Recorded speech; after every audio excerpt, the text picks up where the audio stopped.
O, ¿por qué no? Como todo tumor, decíamos, ¿se acuerdan?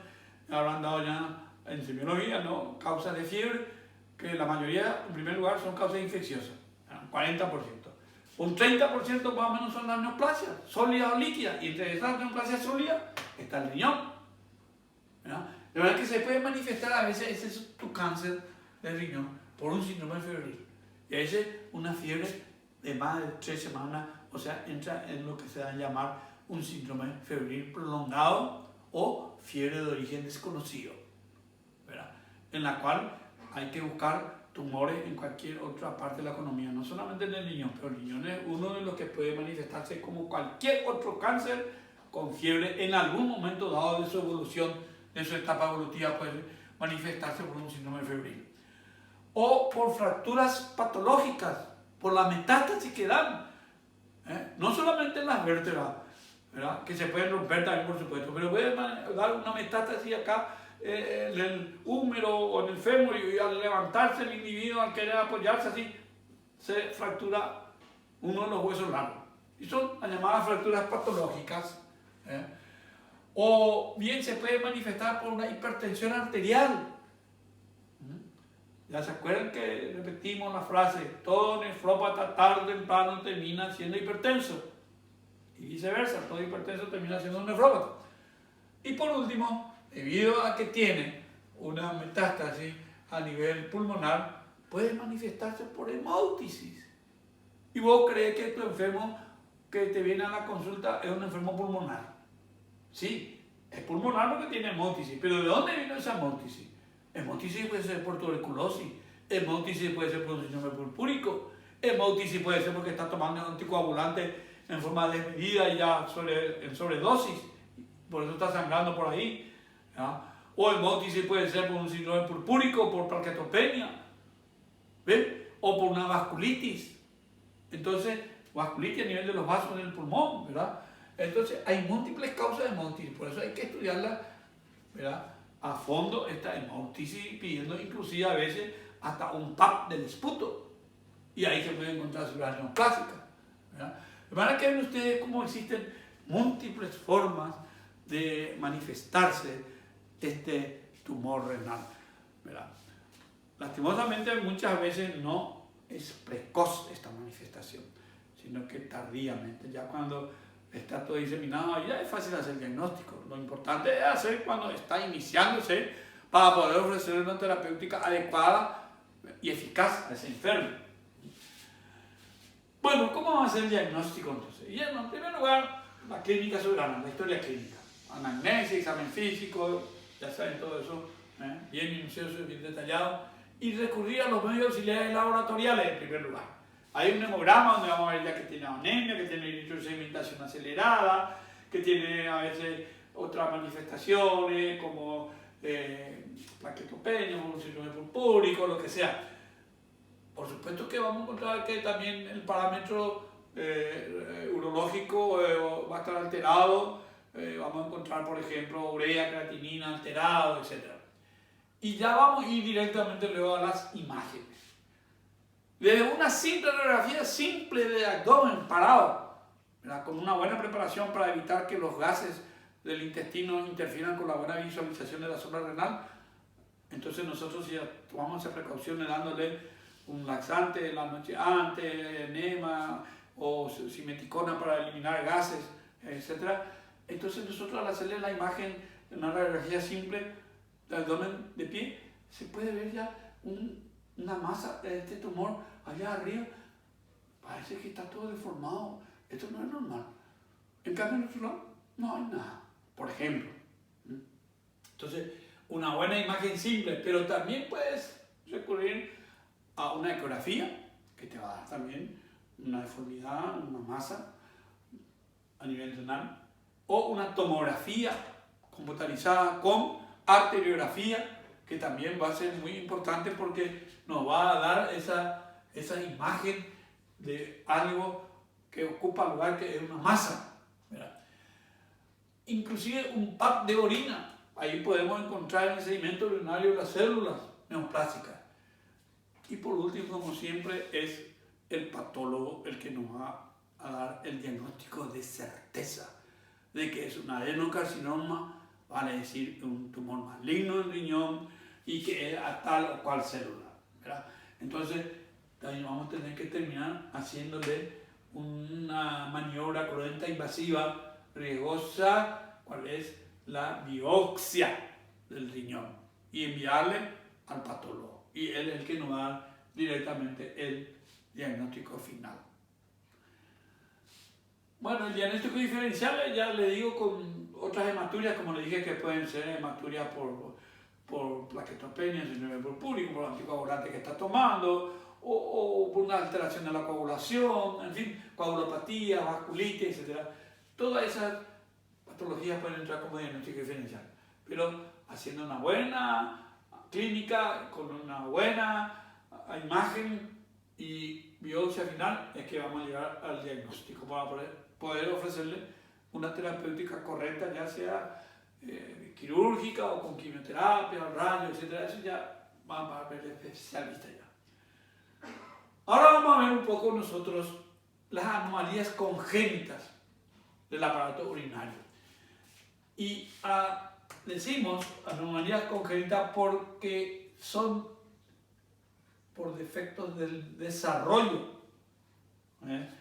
embrionario del aparato urinario. No son hereditarios.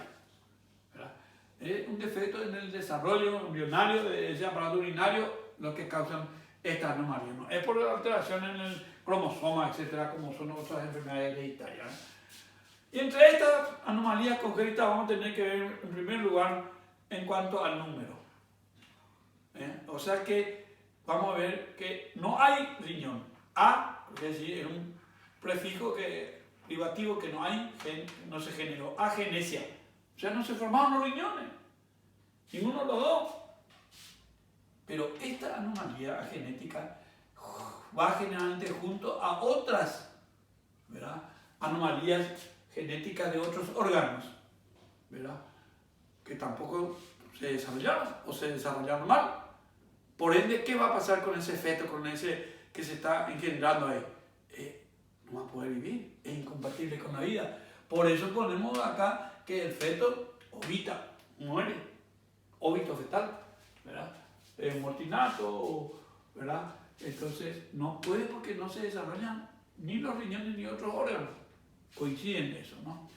O a veces las anomalías son en el sentido de que son riñones supernumerarios, o sea, hay más de uno, ¿verdad? Están los dos ahí normalmente ubicados, pero haciendo un buen estudio de imágenes encontramos que existen otros en fosa ilíaca derecha, en fosa ilíaca izquierda, en hipogastrio, lo que sea. Entonces tenemos los llamados riñones ectópicos, fuera de su lugar normalmente. Y pueden ser varios, ¿no? Más pequeñitos, todo lo que vos quieras, pero son riñones.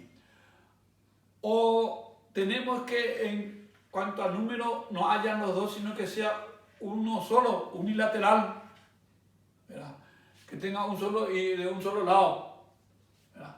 En estos casos vamos a ver que se presenta más en el hombre y en el lado izquierdo.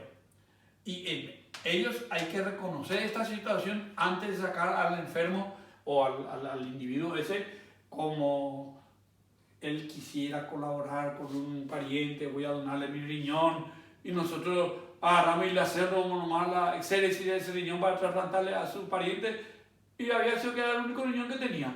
Por eso es que a ese dador se le debe estudiar previamente casi lo mismo que al receptor, que al que va a recibir. Se le tienen que hacer los estudios de orina, de sangre, todo previamente antes de poder indicarle una extirpación para donar su riñón, porque es un solo lado, ¿no?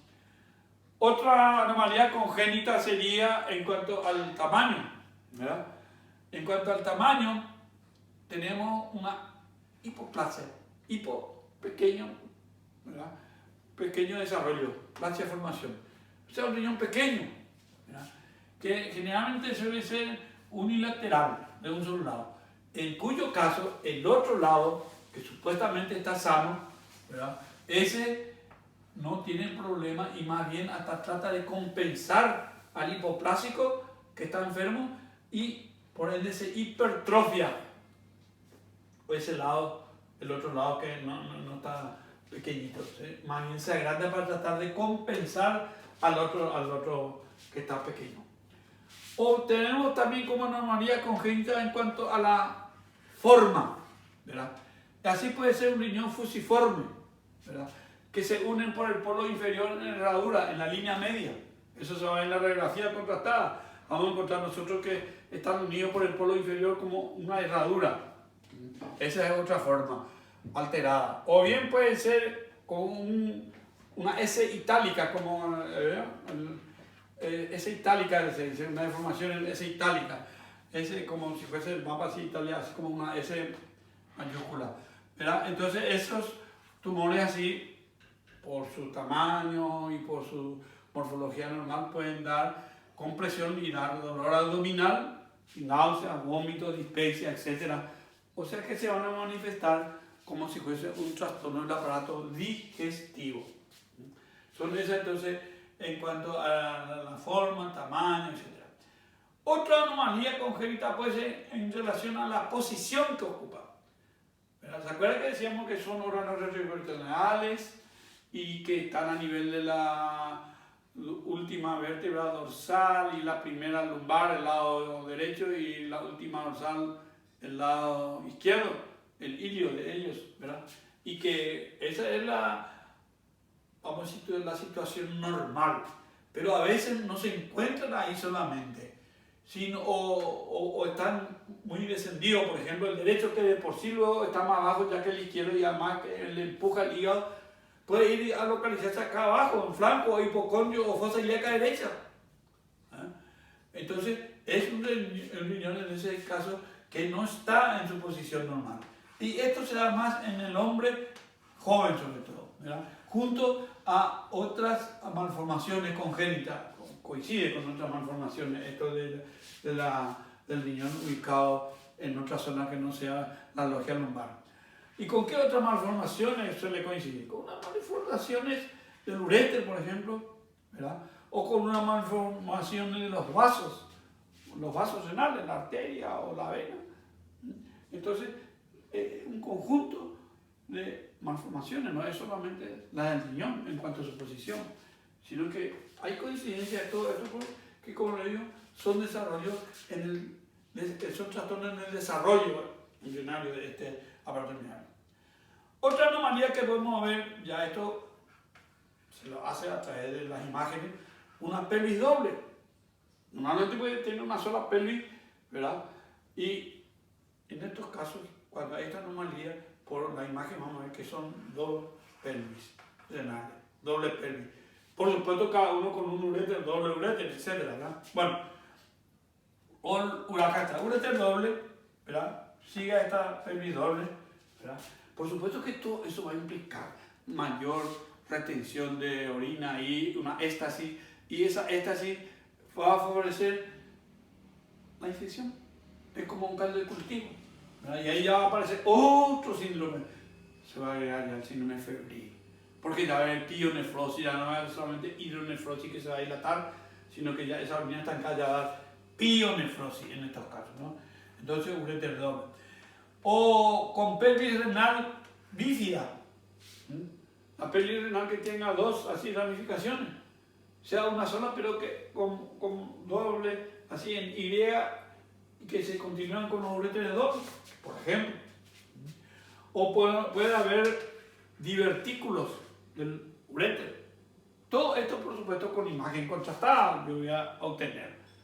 Para eso le tengo que meter un contraste en la vena y un urograma, la discreción ahí me va a dar ese divertículo a nivel del uréter o de los uréteres, ¿no?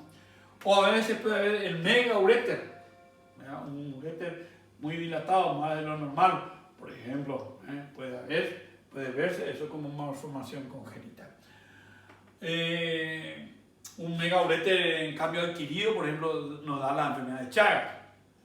Megauréter, megavejiga, megaesófago, megaestómago, megacolon, etc. Pero en ese caso es una enfermedad parasitaria de un Trypanosoma cruzi, que da la enfermedad de Chagas con estos megas, ¿verdad? Que es un como un flagelado de la sangre y tejido, este Trypanosoma cruzi. Como habrán visto en microbiología ya eso, ¿no?